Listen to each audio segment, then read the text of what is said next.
आज हम ये समझेंगे कि सफलता का मतलब, अगर हम मानने आपको आईएएस बनना है, जैसे आपका फिलहाल यही उद्देश्य है, यही सपना है, तो उसके लिए कौन सी चीजें आपके अंदर होनी चाहिए। अगर हैं तो बढ़िया है, नहीं तो उस पर थोड़ा थोड़ा काम करना शुरू कर देंगे अभी से, है ना। तो हम आईएएस को भी दिमाग में रख के बात करेंगे, लेकिन सिर्फ आईएएस की बात नहीं करेंगे, और भी चीजें दुनिया में हैं उनको भी ध्यान रख के बात करेंगे। एक क्षमता होती है जिसको बोलते हैं आईक्यू। सुना आपने क्या होता है? ये आई क्यों नहीं है, आईक्यू है ना। ठीक है, आईक्यू, इसकी फुल फॉर्म क्या होती है? Intelligence quotient. कोशिएंट क्या होता है? कोशिएंट का मोटा मोटा मतलब समझ लीजिए कि किसी चीज की वैल्यू कितनी है, किसी रेफरेंस में किसी चीज की वैल्यू, किसी चीज की मात्रा, क्वांटिटी कितनी है, उसको बोलते हैं कोशिएंट। ठीक है।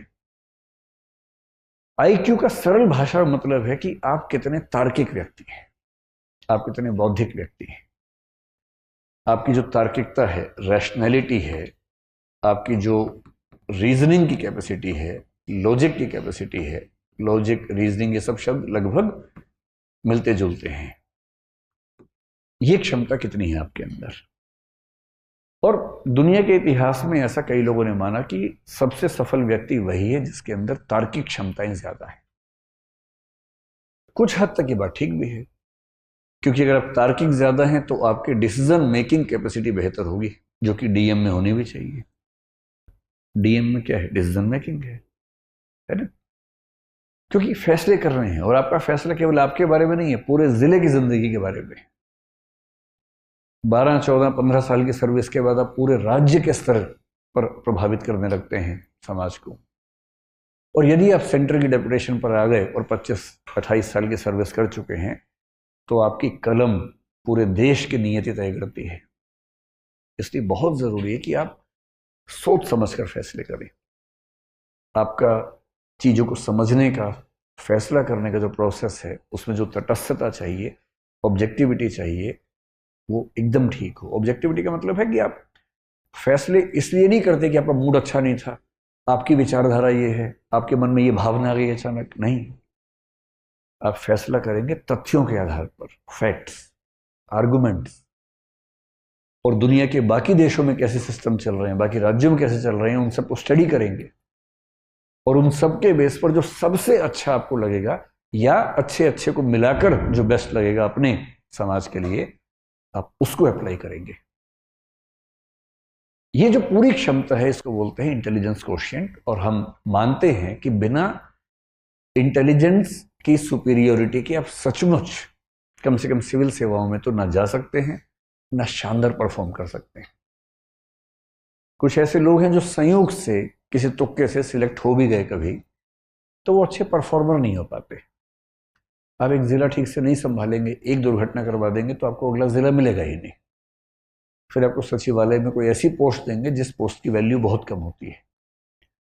और आईएएस आईपीएस के हर सर्विस में कुछ ऐसी पोस्ट रखी जाती हैं ताकि ऐसे लोग जो सरकार के साथ संगति में नहीं है या जिनकी कॉम्पिटेंस कम है, उन्हें वहां सेट कर दें। वो केस ना कर सके कि मुझे मेरे पद के अनुसार नहीं कुछ दिया गया, तो उनके लेवल पे पद बना के रखते हैं शंटिंग करने के लिए, कि चुपचाप यहाँ बैठे रहो, नुकसान मत करो कम से कम। आईक्यू अच्छा होना किसके लिए जरूरी है? जैसे अगर आपको फिलोसफर बनना हो, तो बहुत अच्छे आईक्यू के बिना नहीं बन सकते। किसी का आईक्यू अगर 90 से 110 के बीच में है तो मानते हैं कि सामान्य बुद्धि का व्यक्ति है, एवरेज, ठीक है। मतलब अगर आप आईएएस बनना चाहते हैं तो जनरली हम मानते हैं कि 120, 140 के बीच में अगर आईक्यू है तो आप ठीक है, बढ़िया है। 140 प्लस आईक्यू किसी का हो तो इसका मतलब गिफ्टेड व्यक्ति है, बड़ी बात है। किसी किसी का आईक्यू 200 भी होता है, एक दो व्यक्तियों का 250 के ऊपर भी देखा गया है इतिहास में, जो कि बहुत रेयर बात है। ये वही व्यक्ति हैं जो 5 साल की उम्र में 12वीं क्लास पास कर ली, 8वीं क्लास में किसी यूनिवर्सिटी में पीएचडी कर रहे हैं, मतलब 8 साल की उम्र में, 9 साल की उम्र में। कभी सुना है आपने ऐसा? ये वो बच्चे हैं कि 8-9 साल की उम्र में उनके दिमाग का इतना विकास हो चुका है कि, जैसे एक बच्चे की कहानी में एक बार पढ़ रहा था शायद अमेरिका यूरोप में किसी देश में था वो बच्चा। तो उसकी उम्र थी शायद 5-6 साल के आसपास। तो अपनी उम्र के हिसाब से जो क्लास होती है पहली दूसरी क्लास, उसमें बैठा हुआ था। सब बच्चे पढ़ रहे हैं, मैडम के साथ गाना गा रहे हैं एकदम। मैडम कह रहे टी से टोमेटो, सब बोले टोमेटो। ये सो रहा है आराम से। तो टीचर ने उसको बड़ा समझाया, पुचकारा, धमकाया कि भाई क्लास में पार्टिसिपेट करो। ये करता ही नहीं था। हालत ये हो गई कि स्कूल ने कहा कि भाई ये चल नहीं पाएगा। ये तो एडिसन के साथ भी ऐसा ही हुआ था। और बाद में जब टेस्ट किया उस बच्चे का आईक्यू निकला 200 के आसपास। और तब पता लगा कि उस बच्चे का मेंटल लेवल 10वीं क्लास का हो चुका था। बिठाया था पहली क्लास में। अब बता रहे टी टोमेटो, उसका दिमाग जोमेटो भी सीख चुका है। जैसे उसको 10वीं क्लास में भेजा, मतलब वो 1 साल का क्लास जो है वो 1 महीने में आराम से कर लेता था। 8-10 साल की उम्र में यूनिवर्सिटी में चला गया, 12-15 में प्रोफेसर बन गया। अब है ऐसा आईक्यू तो क्या करें, किसी किसी का होता है।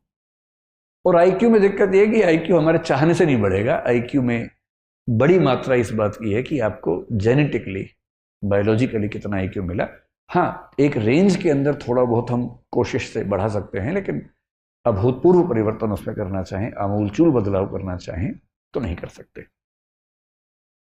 तो अगर आपको मैथमेटिशियन बनना हो, जैसे रामानुजम का नाम आपने सुना होगा, है ना, तो रामानुजम होने की शर्त है कि आपका आईक्यू बहुत ही खतरनाक स्तर पे होना चाहिए। बड़ा साइंटिस्ट बनना हो एपीजे अब्दुल कलाम जैसा, तो आपका आईक्यू बहुत खतरनाक होना चाहिए। या न्यूटन या आइंस्टीन बनना हो तो आईक्यू चाहिए बहुत ही खतरनाक। फिलोसफर बनना हो बहुत खतरनाक, जैसे हम भारत में शंकराचार्य का जिक्र करते हैं। 32 साल की उम्र में उनकी मृत्यु हो गई, जितने में अटेम्प्ट खत्म नहीं होते लोगों के। और ऐसी फिलोसफी दे के गए हैं कि मतलब 1500 साल होने वाले हैं, कोई हिला नहीं पा रहा अब तक। 32 साल की उम्र में जिस व्यक्ति की मृत्यु हो गई। आईक्यू कितना रहा होगा उस समय? आईक्यू टेस्ट नहीं होते थे, सीधी सी बात है। होता तो मेरा ख्याल है कि 200-250 का मामला रहा होगा उनका। जब आईक्यू बहुत तेज होता है ना, आप इतना तार्किक सोचते हैं, इतना दूर का सोचते हैं, इतना तेज सोचते हैं कि फिर आपके साथ काम करने में सबको मजा आता है। और पीएम क्यों नहीं चाहेगा कि उनके पास ऐसा एक चीफ सेक्रेटरी हो या ऐसा कैबिनेट सेक्रेटरी हो जिसका आईक्यू बहुत शार्प हो, बात कहने से पहले समझ जाता हो, बात पूरी होते होते सॉल्यूशन सामने लाके दे देता हो कि ये सॉल्यूशन है इस चीज का। पीएम कह रहे हैं कि मैं 4 फैक्टर सोच पा रहा हूँ, क्या नहीं सर 18 फैक्टर्स हैं, ये 18 फैक्टर्स हैं, इनके बीच में ये मैट्रिक्स है, ये सॉल्यूशन बेस्ट है। और पीएम गदगद है कि वाह यार क्या आदमी है। तो एक चीज सफलता में आईक्यू है। तो एक पक्ष तो ये हो गया। अब आईक्यू से अगर आगे निकलें और देखें कि कौन सी दूसरी चीज है जिस पर आपको गौर करना है, और वो चीज जिसको आप अपने हिसाब से मैनेज कर सकते हैं। एक शब्द आपने सुना होगा, इमोशनल इंटेलिजेंस। कुछ लोग इसको ईक्यू भी आजकल कहने लग गए हैं। इमोशनल इंटेलिजेंस या इमोशनल कोशिएंट, ये क्या चीज होती है? कभी आपने इस पर गौर किया है? और ये चीज आपके पाठ्यक्रम में भी है, यूपीएससी में मुझे ही पढ़ाना होता है, वो वाला टॉपिक इथिक्स में आता है। और जो दूसरी चीज है उसको बोलते हैं इमोशनल इंटेलिजेंस, और कुछ लोग इसके लिए एक शब्द करते हैं इमोशनल कोशिएंट। इमोशनल कोशिएंट सुन के कुछ लोग सोचते हैं कि जो जितना ज्यादा इमोशनल है उसमें उतना ज्यादा इमोशनल कोशिएंट है। ऐसा बिल्कुल नहीं है, हरगिज नहीं है। इसलिए अगर आप बहुत इमोशनल हैं और आपकी पलकों पर हमेशा आंसू तैयार रहते हैं, तो इसका मतलब है कि आपका इमोशनल इंटेलिजेंस का लेवल कम है, ना कि ज्यादा है। तो लेकिन इस बात से रोना नहीं है, कहीं इसी बात से भी रोना शुरू कर दें आप, है ना। मैंने सिर्फ ये बताया कि वैसा नहीं होना है, इसका मतलब समझ लें कि इसका मतलब क्या है। आप में से कितने ऐसे बच्चे हैं जो मतलब जरा सा कुछ हो और खटाक से आंसू निकलने लग जाते हैं? हाथ खड़ा करो, शर्माओ मत, एकदम शर्माने का कोई मामला है नहीं। बहुत बढ़िया। मुझे खुशी ये हुई कि 5-6 लड़कों ने भी हाथ खड़ा किया है, वरना हमारे समाज में एक मान्यता है कि रोने पर एकाधिकार लड़कियों का है और नहीं रोने पर मर्दों का है। और मर्द फिल्म में एक डायलॉग था, मर्द को दर्द नहीं होता। उस एक डायलॉग ने भारतीय समाज से जितना नुकसान किया है ना, तो बहुत भारी नुकसान कर दिया। उसके बाद से सारे मर्द अंदर दर्द हो रहा है और ये नौटंकी करते करते घूम रहे हैं कि दर्द नहीं होता हमें। तो मर्द को कहां दर्द होता है? कल मुझे एक वरिष्ठ महिला से बात हो रही थी, उनकी उम्र 60 साल के आसपास है, कहीं मैं गया हुआ था, वहाँ वो भी थी। तो उन्होंने मुझे बताया कि जो मेरा बेटा है वो आपका बहुत बड़ा प्रशंसक है। मैंने कहा जी शुक्रिया। तो आज वो, उसे पता होता कि आप आने वाले, मैं उसको लेके आती, आज वो आया नहीं। मैंने कहा जी कोई बात नहीं, फिर मिल लेंगे, ऐसा क्या है। तो बोली बड़ा मजबूत बच्चा है, कभी रोता नहीं है। अब मुझे लगा मैं ज्ञान दूं या ना दूं इस समय, क्योंकि अब आप शादी ब्याह में जाके ज्ञान देने लगे, लोग फिर ना भगा देते हैं वहां से।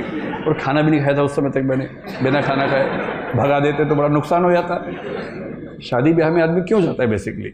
दूल्हा दुल्हन कौन देखता है वहां पर? उन्हें कोई पूछता तक नहीं उनको, तो वो तो, हम तो पहचानते भी नहीं कौन दूल्हा कौन दुल्हन है, नाम भी नहीं याद रहता है, खाना खाना याद रहता है क्या क्या था खाने में। तो मैंने फिर बहुत सोच समझ के कहा कि जी अच्छी बात है। बोली मैं आपको मिलवाऊंगी, बहुत मजबूत बच्चा है, कभी नहीं रोता है। तो मतलब मैंने अंत में जब मुझसे रहा नहीं गया, मैंने एक सेंटेंस बोला, मैंने कहा कभी रोए भी तो तनाव मत लीजिएगा, ऐसा क्या है। तो उनको लगा कि ये तो विचलन हो रहा है। उन्होंने कहा ना, बहुत स्ट्रांग है। तो आप में से कितने लोग ऐसे ही स्ट्रांग हैं जो कभी नहीं रोते हैं? तो आप लोग स्ट्रांग नहीं हैं, आप लोग मुर्दा हैं दरअसल, है ना। देखिए मेरा काम जिंदगी को मुश्किल बनाना नहीं है, जिंदगी को आसान बनाना है, और मैं तो आसान ही बनाऊंगा। बिना बात के तमाशे इतने इकट्ठे कर लिए हम लोगों ने कि मर्द को दर्द नहीं होता। क्यों नहीं होता? सुई चुभा होता दर्द। सबको होता है, पत्थर मार के देखो खोपड़ी पे उसके, क्यों नहीं दर्द होगा। अच्छा छोटे छोटे बच्चे जो हैं, लड़का हो या लड़की हो, कोई गिरता है दोनों रोते हैं, चिल्ला चिल्ला के रोते हैं, लड़का भी रोता है लड़की भी रोती है। पता नहीं 5, 8, 10 साल के बाद ऐसा क्या होता है, लड़के रोना बंद कर देते हैं। और मम्मी क्या करती है, मम्मी भी नहीं समझ पाती बेचारी। जैसे ही लड़का गिरता है, रोने लगता है, लड़की है क्या, लड़की है क्या। उसे लगता है कि इसमें लड़का लड़की कहां से आ गया बीच में भाई, मैं गिरा, मुझे दर्द हुआ, मैं रोया, लड़की है तो लड़की है। उसे दो बातें समझ में आ जाती हैं। पहली बात तो रोना और लड़की होना एक बात है, दूसरा लड़की होना और कमजोर होना एक ही बात है। कमजोरी तो लड़कियों का लक्षण है, मैं तो मर्द हूं, दर्द कैसे हो। उसके बाद से दर्द को पीने लग जाते हैं, और पीते पीते उसके बाद दुनिया में कुछ भी उनके साथ हो, अपने पेरेंट्स से भी डिस्कस नहीं करते हैं, किसी को नहीं बताते हैं, सारा दर्द अपने सीने में लिए लिए घूमते रहते हैं। साइकोलॉजिस्ट से मिलना, साइकेट्रिस्ट से मिलना भारत में अपराध माना जाता है। आप मन से बीमार हो चुके हैं, लेकिन आप किसी से मिलेंगे नहीं, वरना लोग क्या कहेंगे कि पागल है, इलाज करवा रहा है अपना दिमाग का। जबकि इलाज की जरूरत है मन को, तन को जरूरत होती है इलाज की, मन को भी होती है, पर वो हम नहीं करवा सकते।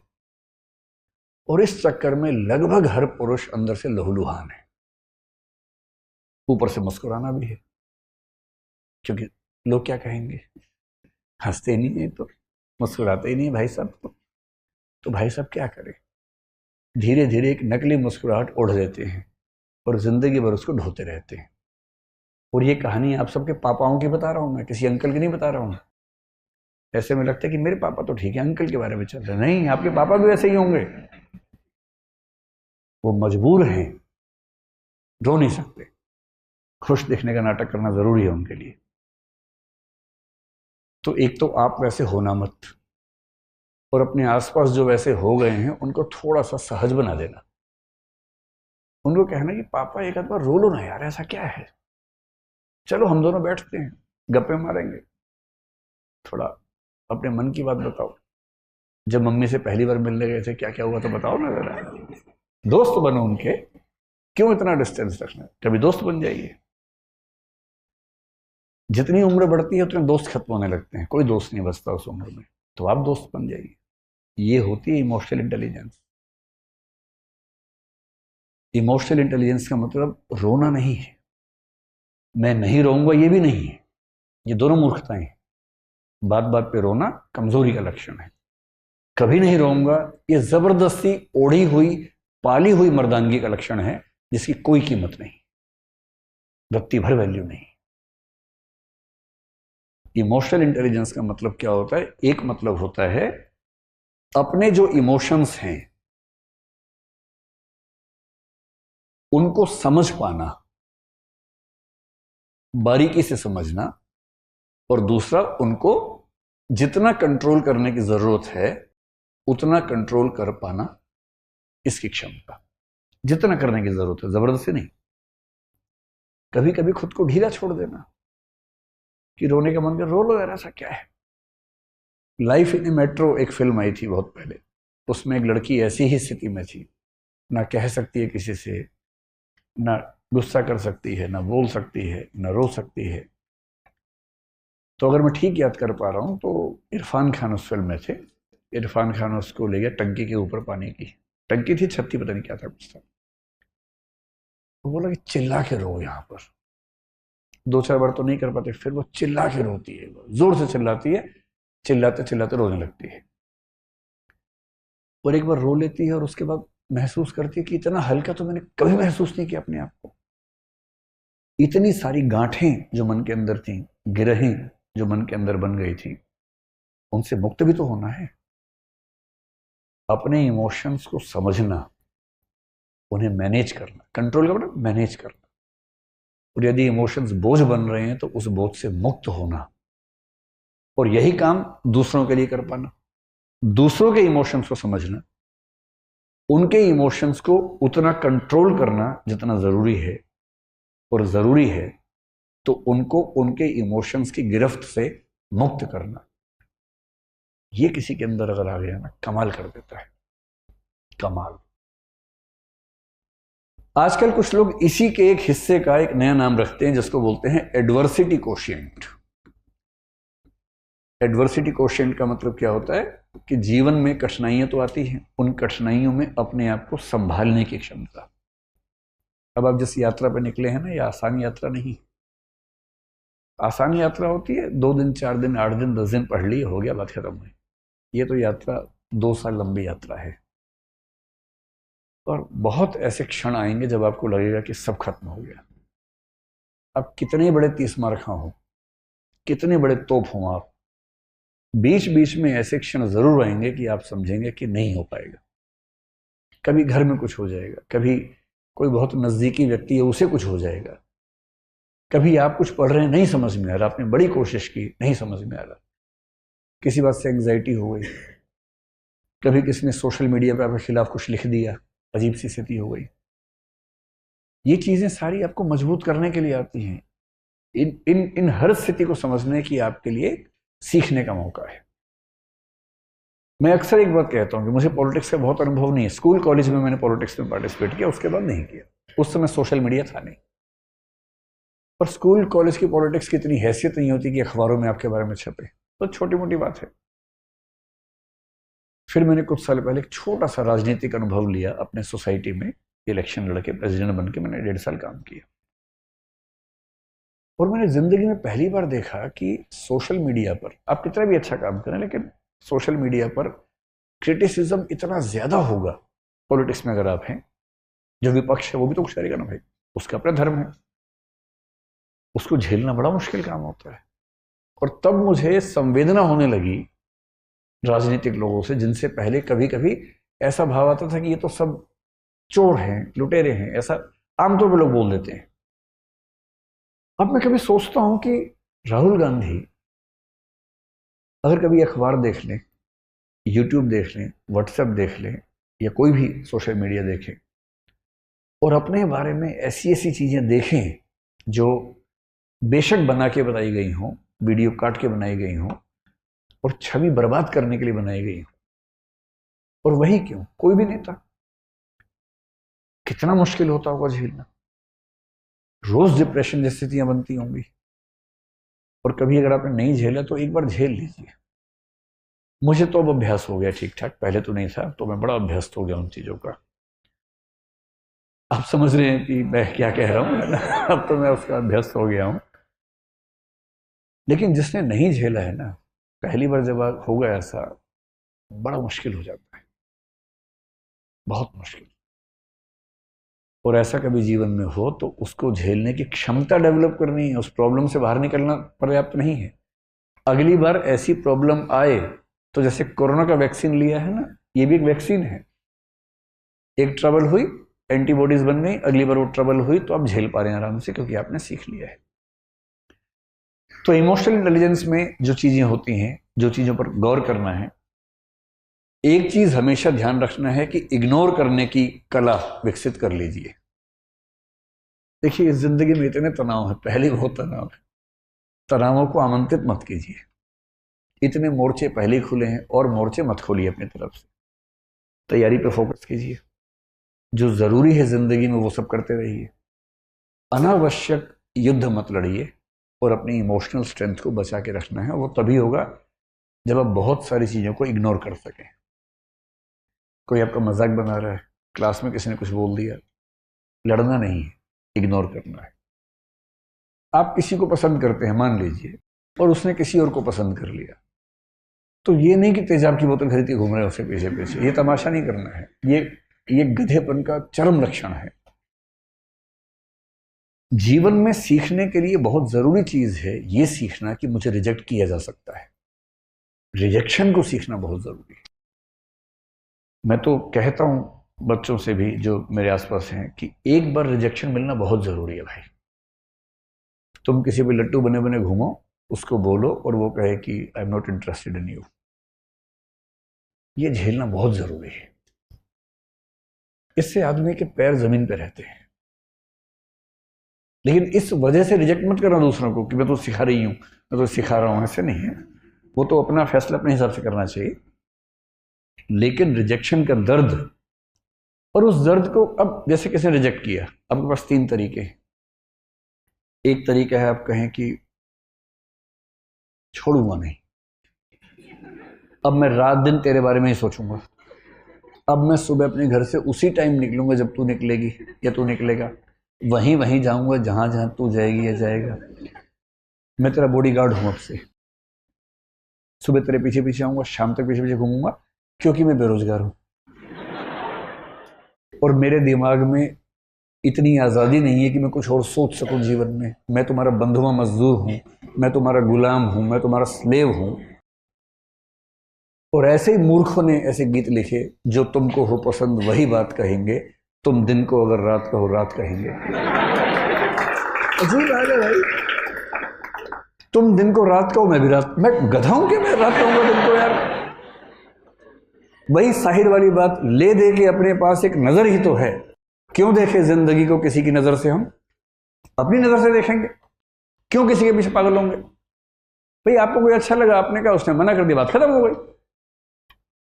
पूरी ग्रेशियसनेस के साथ, पूरी डिग्निटी के साथ रिजेक्शन को एक्सेप्ट कीजिए कि चलिए ठीक है, आपने मुझे मना कर दिया, आई एम सॉरी, आज के बाद मैं कभी आपको परेशान नहीं करूंगा। हाँ, याद रहेगा, और जीवन में कभी मिलेंगे तो मित्र की तरह मिलेंगे, दोस्त की तरह मिलेंगे। ये कह के ईमानदारी से हट जाइए, इसमें क्या दिक्कत है। दूसरा तरीका ये है कि जैसे एक फिल्मी गीत में कहा गया, तुम मुझको न चाहो तो कोई बात नहीं, किसी और को चाहोगी तो मुश्किल होगी। अरे यार, तुम ठेकेदार हो क्या? तुम मुझे नहीं चाह रही, कोई बात नहीं, जिंदगी भर कुंवारे बन के रहो, कुंवारन बन के रहो तो ठीक है। किसी और को चाहा तो मैं नाराज हो जाऊंगा। मैं अलाउद्दीन खिलजी हूं क्या? अजीब हाल है भाई, काहे खिलजी बन के घूम रहे हो?